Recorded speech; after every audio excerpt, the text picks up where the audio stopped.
Assalamualaikum warahmatullahi wabarakatuh. Nama saya Nuira Hanani binti Abdul Mubin daripada kelas 5A, nombor matrik F/13774, subjek program asuhan bayi dan didikan kanak-kanak yang berkualiti. Saya memilih tajuk penggunaan kasut untuk bayi. Penggunaan kasut untuk bayi. Penggunaan kasut untuk bayi adalah mandatori di Malaysia sejak 2020 untuk mengurangi risiko kecederaan dalam kemalangan dengan peraturan mewajibkan kanak-kanak bawah 135 cm, berat kurang 36 kg atau bawah 12 tahun menggunakannya mengikut standard UNR44 atau R129. Ia penting kerana memberikan perlindungan lebih baik daripada tali pinggang keselamatan biasa untuk bayi dan kanak-kanak. Melindungi leher dan kepala serta mencegah mereka tercampak, keluar atau terhantuk semasa beg mengejut atau kemalangan. Jenis kasut perlu dipilih mengikut umur, berat dan ketinggian bayi dan bayi bawah 1 tahun atau berat kurang 9 kg perlu menghadap belakang untuk keselamatan maksimum. Manakala yang lebih besar boleh guna menghadap hadapan. Definisi penggunaan kasut untuk bayi.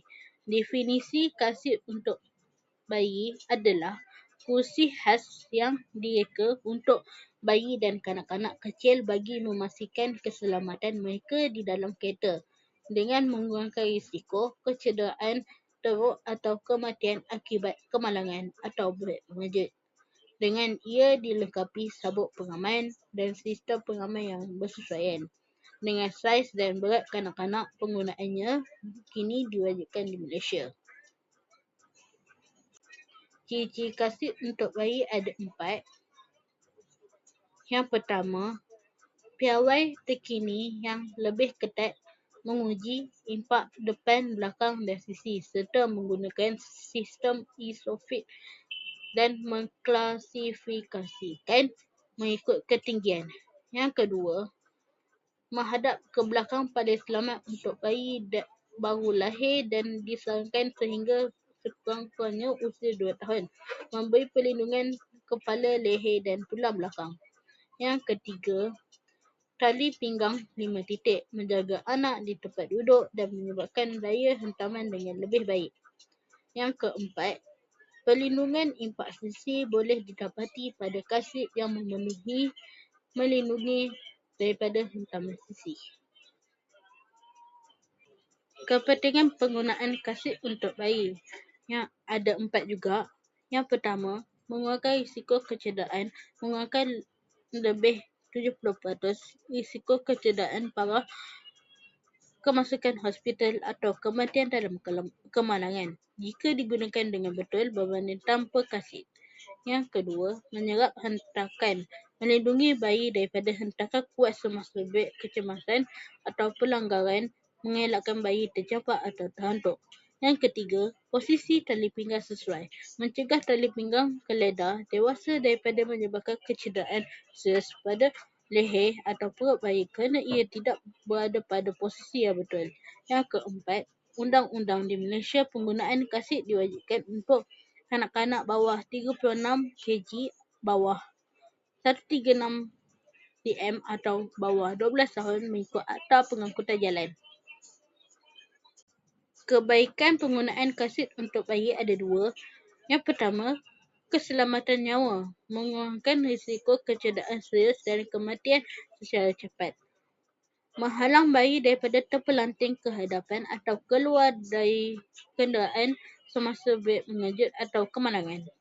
Yang kedua, kedudukan selamat dan stabil, menjaga bayi pada posisi yang betul dan selamat sesuai dengan saiz dan berat mereka. Keburukan penggunaan kasut untuk bayi ada 2 juga. Yang pertama, tidak sesuai pemasangan. Pemasangan yang longgar boleh menyebabkan kasut tercabut dari kerusi kereta semasa kemalangan, manakala tali terlalu ketat boleh mencederakan bayi. Yang kedua, salah pilih jenis kasit.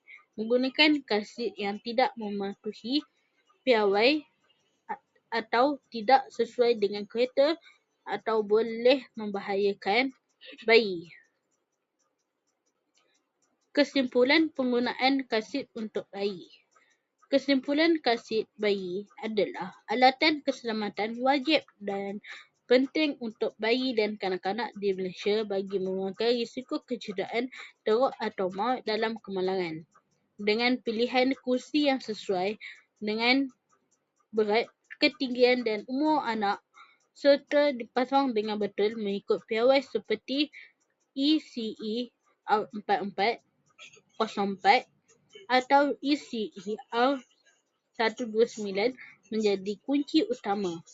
Walaupun kesedaran semakin meningkat, namun perlu dipastikan ia digunakan dengan betul dan tidak melebihi tempoh masa yang disyorkan untuk mengelak isu kesihatan lain.